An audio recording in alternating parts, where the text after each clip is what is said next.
சேலம் மாவட்டம் மணிவிழுந்தான் கிராமம் அருகே சர்வீஸ் சாலை அமைத்து தரக்கோரி நடைபெற்ற சாலை மறியல் போராட்டத்தின் போது தள்ளுமுள்ளு ஏற்பட்டதில் பெண் காவலர் ஒருவர் காயமடைந்தார்.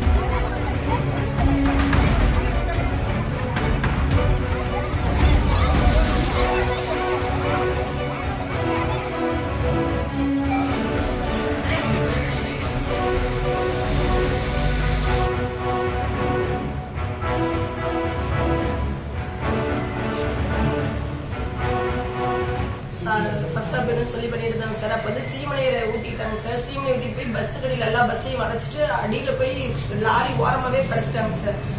இப்போ டிஎஸ்பி சார் வந்துட்டு அந்த லேடிஸ் கொஞ்சம் இழுத்து விடுவோம்னு எடுத்து கூப்பிட்டு அனுப்பிவிடுவோம்னு போய் அவங்க தூக்க போகும்போது படுத்துட்டாங்க சார். தூக்கும்போது லேடி வந்து கையை பிடிச்சி பிடுவாங்க சார். பிடுங்குறாங்கன்னு சொல்லிட்டு அந்த லேடி கையை பிடுவாங்க சார். உடனே உடஞ்சி வளைச்சி பழைய வந்துச்சு. எடுத்தோடனே கையை பிடிச்சி கிழிச்சு விட்டு குத்தத்துக்குதாங்க சார். நாங்கள் நவந்துட்டோம்.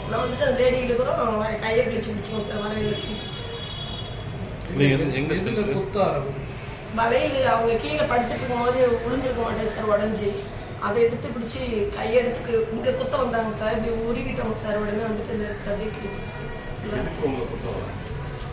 அவங்க இழுக்கிறோம்னு சொல்லி சார் வெளியில வாங்கன்னு சொல்லி கையை பிடிச்சி 4 லேடிஸ் நாங்கள் போலீஸ் உமன்ஸ் எல்லாம் எடுத்தோம் சார்.